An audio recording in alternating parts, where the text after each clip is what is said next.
Welcome to the Close M&A Podcast with Cable Hill Advisors. I'm your host, Craig Castelli. Today, my guest is Brian Colao. Brian is a member and director of the Dental Service Organization Industry Group at Dykema. He's won numerous awards for his leadership and influence in the dental space, and he puts on the most important DSO conference of the year, at least in my opinion, although I don't think that's a unique take right there. But I want to talk about a different distinction to kick things off. Brian, according to the internet, at one point, you were named Binghamton's most dangerous. Tell us what that's all about, and should we be afraid?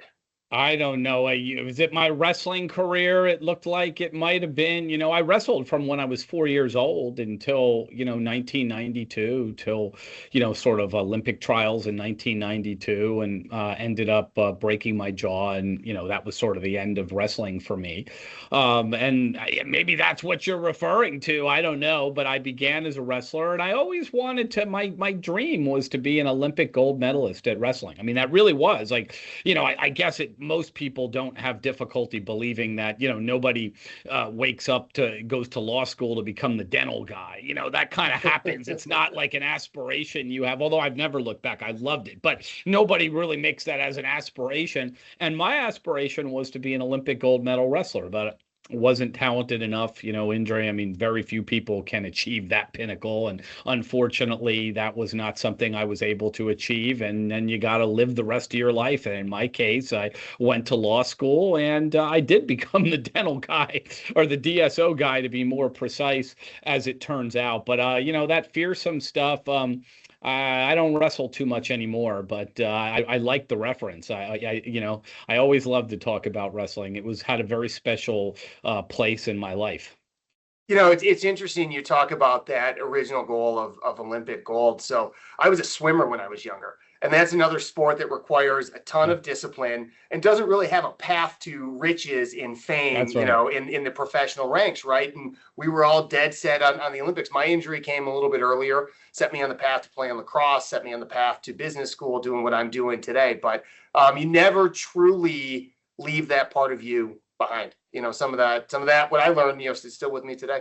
No, and I've been chasing it for 30 years. I mean, it's not what I'm saying. I've been chasing sort of that high, or maybe, if you're a medical professional, you might call it like a dopamine bomb or whatever that you get from winning a really big wrestling match in front of thousands of people or something like that. I've been kind of chasing that for a really long time, and nothing quite compares to it. I love our industry. I love going on stage in front of thousands of people. I enjoy presentations. You can see behind me, I like blowing off pyrotechnics. We've got plenty at our upcoming conference, but nothing's quite the same as winning a wrestling match in front of thousands of people. But, now we're on to our adult lives here. We're grown up, and this is what we're doing. And I love it. I do love my career, but nothing quite compares to wrestling. So let's talk about the conference, because we're recording here at the end of June. We're going to publish this beginning of July, about a week before everyone shows up at the Gaylord in beautiful Denver for a couple of days of fun and education and networking.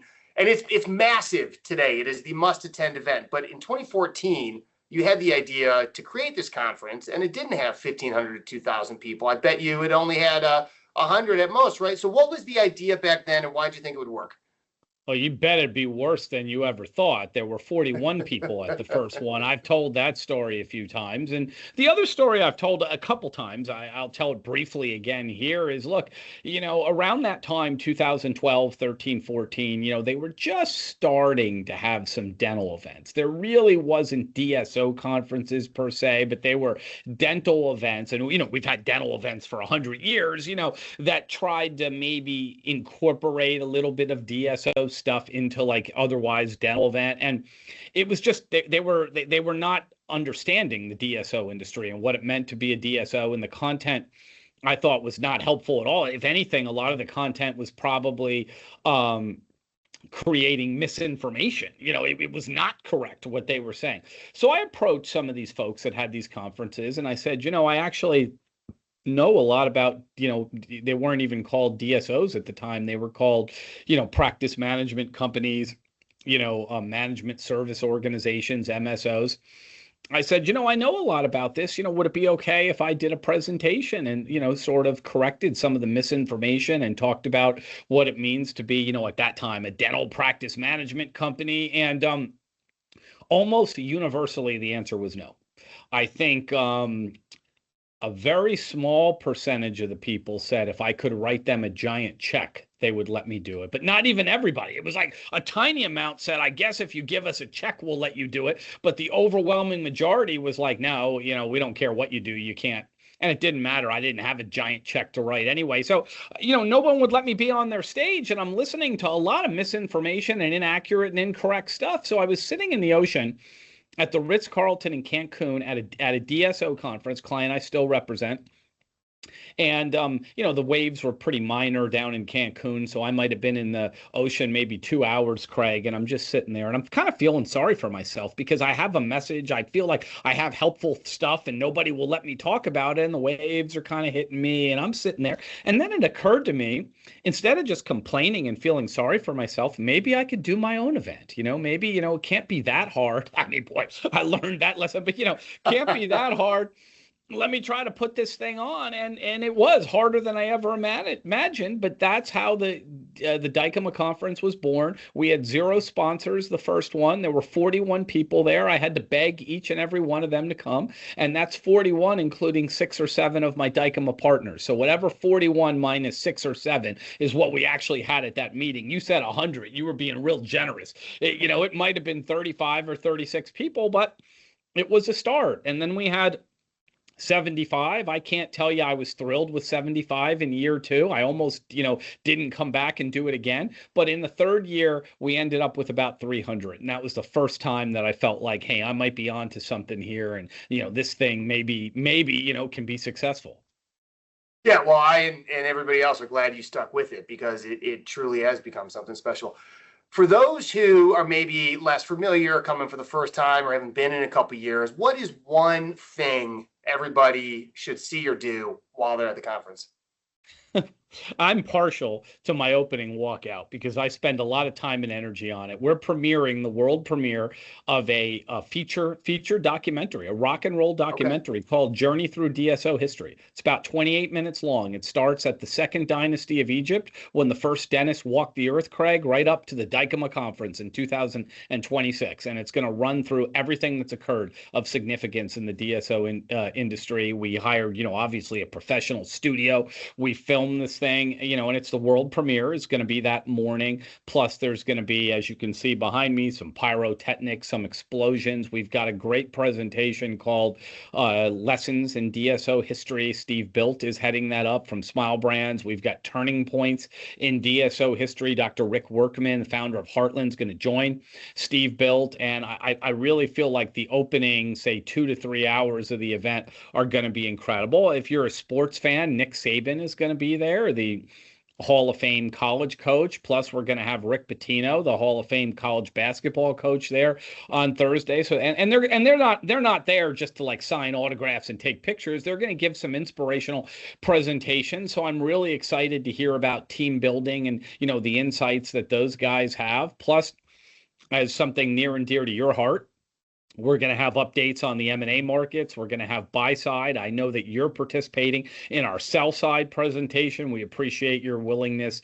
to do that. Craig, you've always got great insights. There's going to be buy side. There's going to be sell side. There's going to be international panel on there. There's going to be various leadership sessions from some of the most important leaders in the space. So just a lot of stuff. But some people tell me that despite all that, the networking is the most important thing to them. And, we're going to have 2,500 people there. We're a long way from 41 people that first conference. We've got 2,500 people there, and pretty much everybody from every segment of the DSO industry is going to be there. I always say this, and it's true. You can get more networking done in a half hour in one of our receptions that goes on than it might take you 6 months to track down all those people outside of the event.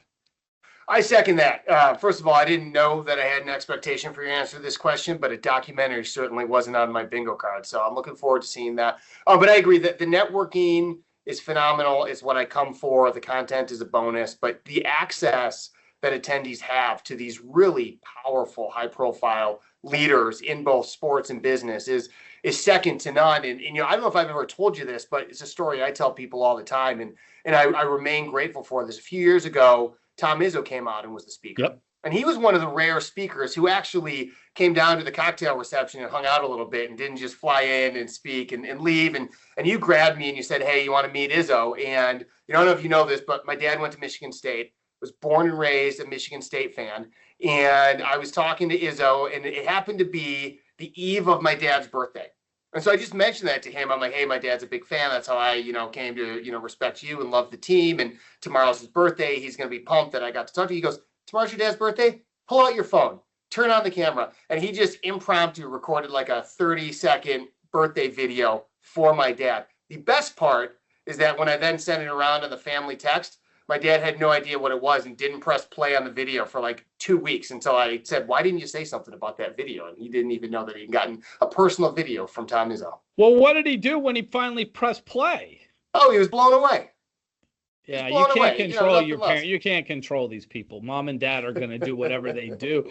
But Coach Izzo was one of the best. I remember that he came down and he said, Brian, I want to get a feel for your conference. I'm going to come down. And I said, well, Coach, because I had a lot of responsibilities. I ended up putting one of my partners on him, but I was like, man to man or something. I was like, Coach, I was like, there's a lot of people. They're probably going to mob you. He goes, it's not going to be worse than a Michigan State alumni event. I'll go down there.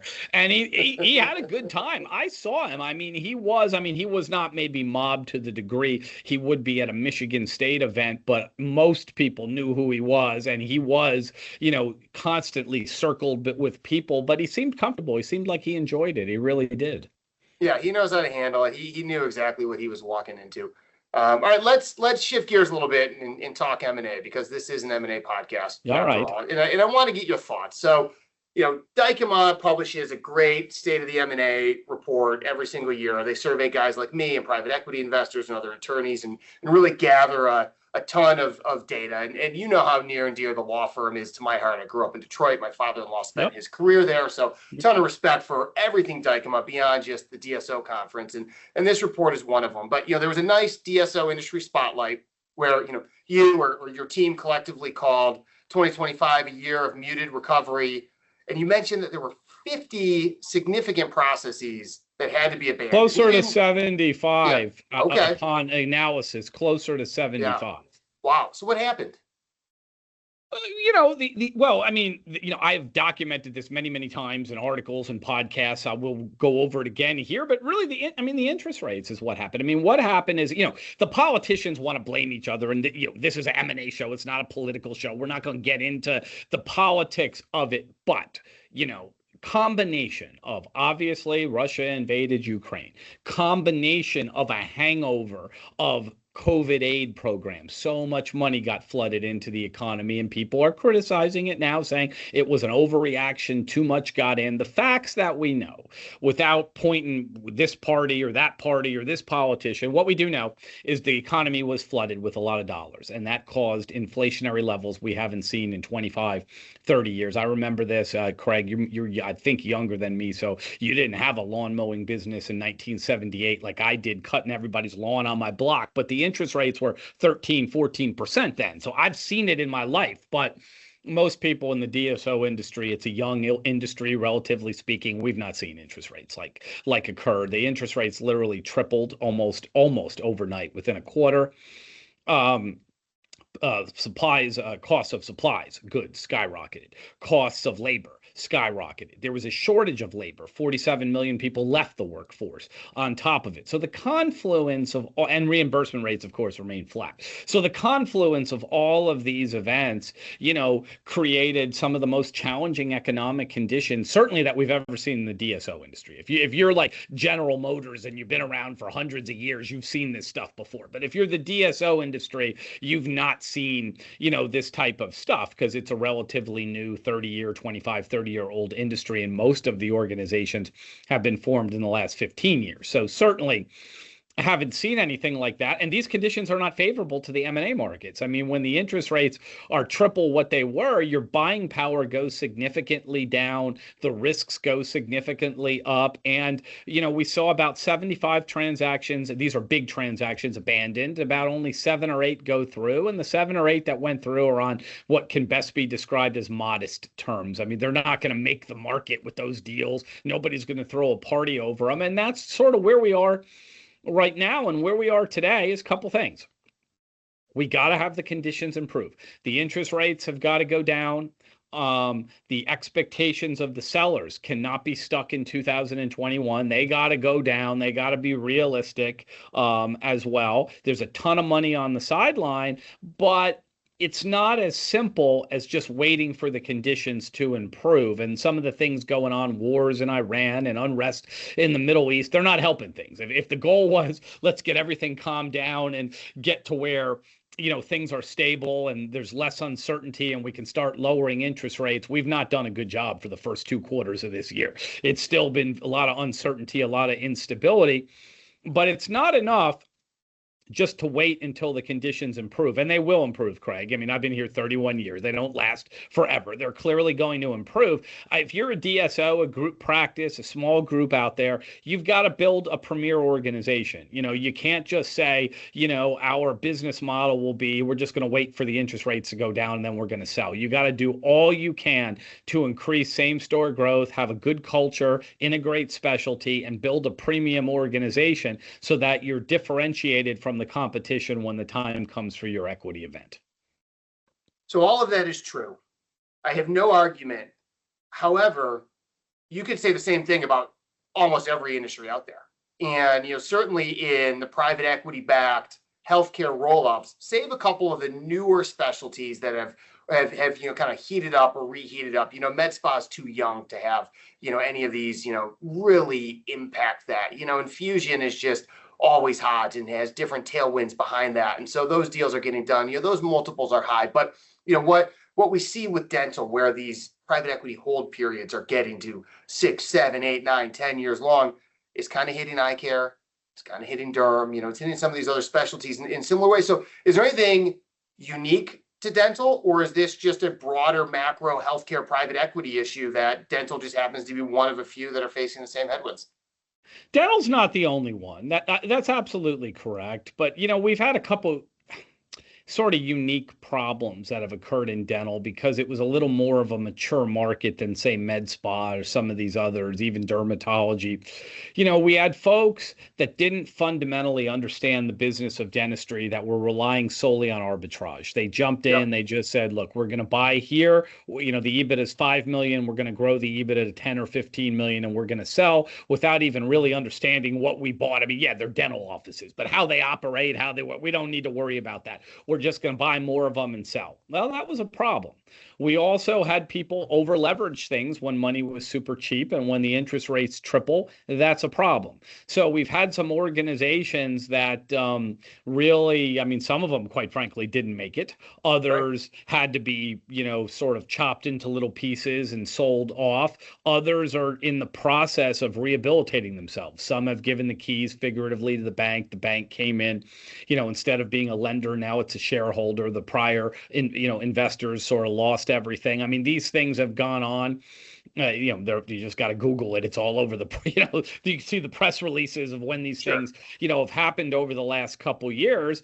And, it's taken a while for those situations to resolve. I'm not an expert on derm. Our group does do some derm deals and some other things, but I'm not an expert on all the macro forces affecting derm and everything. So I don't know if all of that stuff went on in those verticals, but that stuff did go on in dentistry. So we've got to rehabilitate some organizations and get them ready, for sale as a result of the consequences of some of these things that happened. Yeah. I mean, it turns out you need to build a good business at the end of the day. And a piece of advice that I was given by a PE partner I worked with earlier on in my career was, we're going to build a business that can stand on its own 2 feet. And it should be equally as attractive to a strategic or to another PE firm, or for us to hang on to for another year because it's doing so well. And I think in all the frenzy to arbitrage multiples and just get really big, really fast, some investors lost sight of that. Not all of them, but some did. And well, that hasn't happened, Craig. What you're saying, that advice that PE person gave you is great advice. But unfortunately, that has not happened across our industry. And in fact, there are businesses right now that are only attractive to a strategic. And I'll tell you why. Because they mismanaged overhead. They built up too much infrastructure. And look, I know you're a little bit of a hockey guy, Craig. You got caught in a line change. I mean, they got caught in a line change. Nobody understood. And you never do. If you knew, we'd all be billionaires. We would all. Warren Buffett seems to be the only guy that actually knows somehow. I don't know if he's got a secret crystal ball or something, but he's been exceptionally good at timing the market. But the rest of us, you don't really know. And if you did know, you'd be a billionaire. And even though intellectually it's not going to last forever, you always think it's going to last forever until it just stops. The music kind of stops and you don't have a chair. And unfortunately, what happened in our industry is a lot of folks built up infrastructure. And at my conference, at the Dykema conference, if we went back 5-6 years ago, people were saying from stage, look, money is cheap. Even if you only got 20 offices, get the infrastructure for 100, you'll grow into it. Better to have the infrastructure in place now than have to scramble for it later. And you and I, we're like, oh yeah, that's a great idea. We all sat there like, sounds reasonable to us, except when the interest rates tripled and now you had infrastructure for 100 and you only had 20 offices, your overhead got upside down and it became a crisis to a lot of organizations, had to lay people off, had to cut costs. So unfortunately, because of all that, there are organizations right now that a strategic, like a large DSO, let's say they have 50 offices. No PE group wants to buy them because their overhead's too high. But if a giant organization buys them and they just cut all their overhead and absorb them into that organization's infrastructure, suddenly the clinic level EBITDA makes sense if we cut all the, almost all the corporate level overhead out of it. So unfortunately, as a result, I can't say the advice you got, can even come true for a lot of organizations. A lot of organizations have too much overhead right now, and they're only going to be attractive to a very large strategic. And we all know who the large strategics are. And I joke with their CEOs, they can't buy everything. They're going to pick a few strategic things that make sense, but they can't buy like everything out there. So then you get, Craig, sometimes the term that's being used is zombie organization, where it can service its debt and pay its bills, but it's not attractive enough for anybody to buy it. So it just sits there. Yep. Where's the opportunity in all this chaos? The opportunities for the new money to come in is where the opportunity is, because dental is one of the greatest, sectors of the economy, always have been. People always go to the dentist. And the tragedy in all this, to me, some of the tragedy, I think we're doing good and we're recovering. But the tragedy in all this is when I heard over the last couple of years during the hard times, the dental practices, this is down at the clinic level, they're reaching record revenue. They've never done so well, but the overhead and the debt service was just so high, they couldn't overcome it up at the corporate level. But my point is, dentistry's performed. It's always performed. It's been virtually recession-proof, pandemic-proof. It's incredible. So if we can right-size the overhead, there are tremendous opportunities for new money to come in and learn from the mistakes of the last 5, 6, 7, 8 years and really make a killing now. That's where the opportunity is. I mean, unfortunately, some they won't like this. Some of the legacy, if you've made these, what my mom used to say, you made your bed, you got to sleep in it. If you made your bed, for some organizations, they're going to have to sleep in it, but it's an incredible opportunity for new money to come in and really capitalize. At the end of the day, the only industry that has a lower default rate industry-wide than dentistry is mortuary services. Two things that are guaranteed. They're dying to see you. They're dying to see you over there. Yeah. Yeah, I mean, that's a unique. I mean, it is a necessary one. It will never go away, and it's a very unique sector. For sure. So let's shift gears a little bit and talk technology, because I know you've spent a lot of time in recent years. You advise technology companies, you invest in technology companies. We don't need to name names. I'm sure you have to be careful on what you say in certain areas, but AI is the topic on everyone's mind. Mine included. And I'm curious your take on where AI is actually delivering value in the space today. Okay, so a couple things on AI. Yeah, AI is like, has been the big thing. Now this year, it's agentic AI. Last year, Right. it was regular AI. Now it's agentic AI. But yeah, to me, AI is the single biggest advancement in the history of the dental industry, but everybody's trying to copy it. And you have to be able, and this is not easy. I mean, this is where I spend a lot of time and earn a decent living trying to help people do this. You have to be able to differentiate shiny objects from, value added AI to your organization. And, Craig, I'm sure you've taken, like many millions of people have, their family to Disney World, everybody, or Disneyland or Disney World. And you have to be able to differentiate. You ever go there and they got like a conveyor belt that will take you from the living room to your bedroom? It'll ride you around your house and it's fun. That's a shiny object. It's a real treat to ride that thing at Disney World and do it. But are you going to install that in your house? Of course not. That's ridiculous. You can walk on your own to, those various rooms. And that's what AI is sort of becoming right now. There are solutions that are value added that really can help. And then there are like Disney World. They're shiny objects. They're fun. It was a real treat to do it, but it's really not something that's going to add value to your organization. And you have to be able to tell the difference between the two of them. And now we're ushering in agentic AI, these agents, and they used to call them bots. That's now a negative connotation. They want to be called agents now. They're not even human beings. Like, I understand when they have human feelings beings too, Brian. They have feelings too. I guess they do. I understand when human beings say, I'm a human, call me this instead of that. All right, like you're a human being, but like the bots get rights now. Now we got to call them agentic or something, or agents. They can't be called bots. I don't know. But anyway, my point is it's exploding all over. Well, all over everywhere it's exploding, but it particularly, we're in dentistry. It is also exploding in dentistry. And these agents can do, they can make phone calls. They can listen to phone calls. They can send emails. They can send texts. They can compile spreadsheets and data, things that would be really labor intensive for a human being. They can do it. They can do insurance verification. I mean, they can do really cool things, but there's too many of them out there, meaning too many solutions. And we're in a free market economy, Craig. I never discourage anybody from being an entrepreneur. That's wonderful. If you want to take your shot at a business, go ahead and do it. But understand, only a fraction of them are really going to be value added and successful. And the market is flooded with them right now. A lot of venture capital firms and other things have taken bets on, they'll bet on 20 of them. They know only 2 or 3 are going to exceed, but they're going to succeed, but they're going to bet on 20 of them. So the market is rich with funding. So people are running around, spending money, hiring people, building stuff up. And a lot of them aren't going to be here in a couple years. And it's difficult, if you're a practice owner, a group practice, a DSO, to differentiate between what's really going to add value, what's a shiny object, what's going to be here in 5 years, and what's not going to be here in 5 years.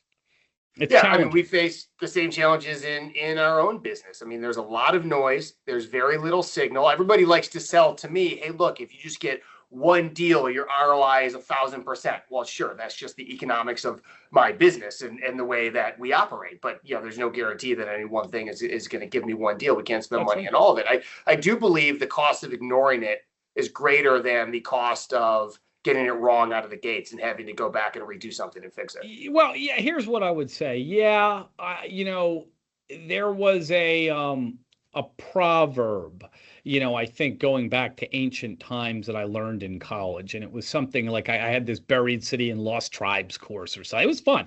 And the proverb was like, he who chases 2 rabbits catches none, or something was it. Yeah, I mean, you can't chase everything. But if you can focus as a business, certainly, dental organizations, which is what I spend my time on, if you can focus on 1 or 2, I mean, if there's like 25 things out there. If you can focus on 1 or 2 or 3 value-added things and you can bring them on successfully and they add value, then yeah, sure, it might be time to look at maybe adding, something else, but you can't get everything involved. There's like, you said this, Craig, same for the dental, or there's probably at any given time 25 or 30 things you could be looking at, maybe more if you really cared. You got to focus on 2 or 3 that are going to be the most value-added. Take the time to understand them, because what we've learned in the last 3 or 4 years that I've been really studying and trying to become an expert on dental technology solutions is if you don't do certain things, you're not going to get it adapted. One, there's got to be education.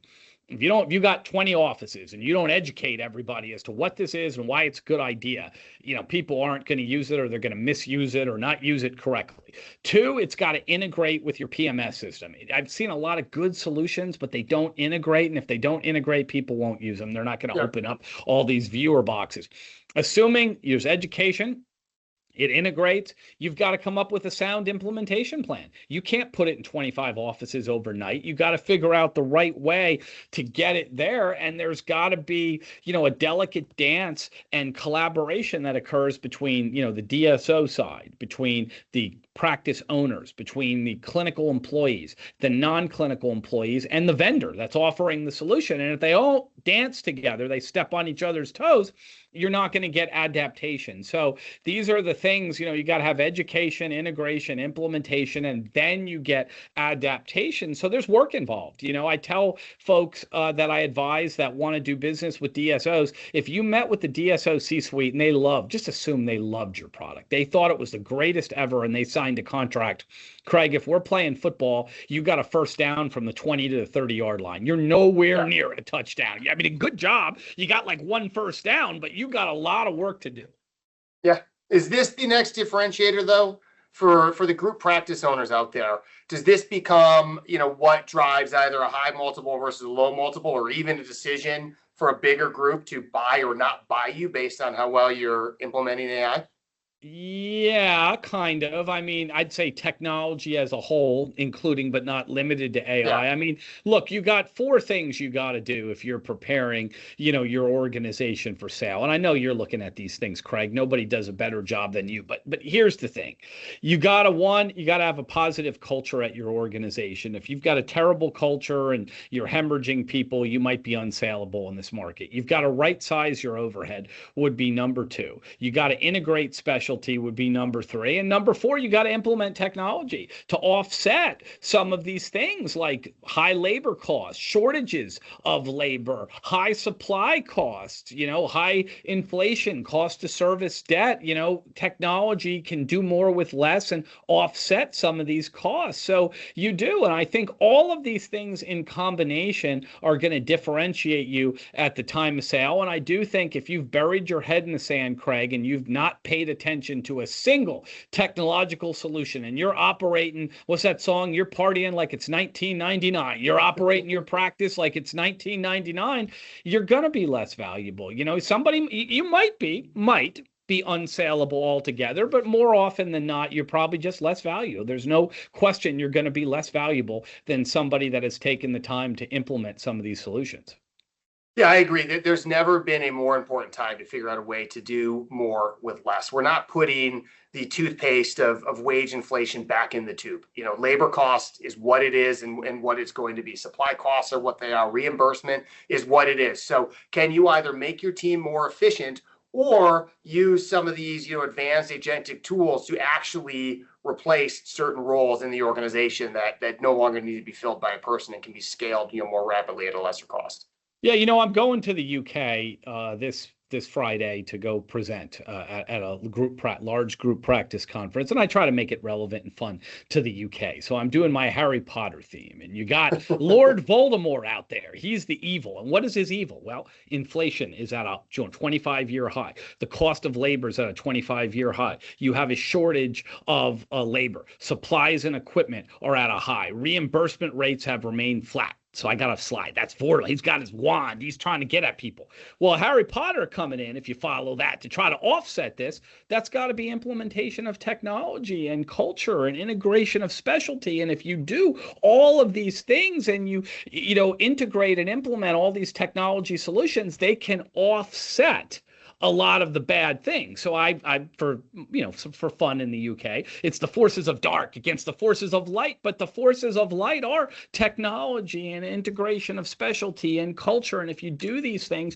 you can offset some of the real negative forces. So I can't wait to make my presentation in the UK. I hope they like it. They might boo me off stage. I don't know, but I'm doing like the Harry Potter, Lord Voldemort type theme, but that's sort of how you look at it. There's darkness and there's light, and you got to get a lot of the forces of light to offset the dark things that are going on. I love it. You know, if you get any bad reaction whatsoever, just pivot from Harry Potter to Harry Kane versus whoever they're playing in their first elimination game, and you'll have everybody's attention right back like that. That will get you killed. I think Harry Potter might just kind of be like, all right, Brian, that's not that funny, but you're okay. Keep going. But you start making bad World Cup jokes about their, football team, as they call it over there. Yeah, that could cause serious problems. No doubt. Well, Brian, this has been a lot of fun. If anybody wants to learn more about you, Dykema, the DSO conference, where should they go?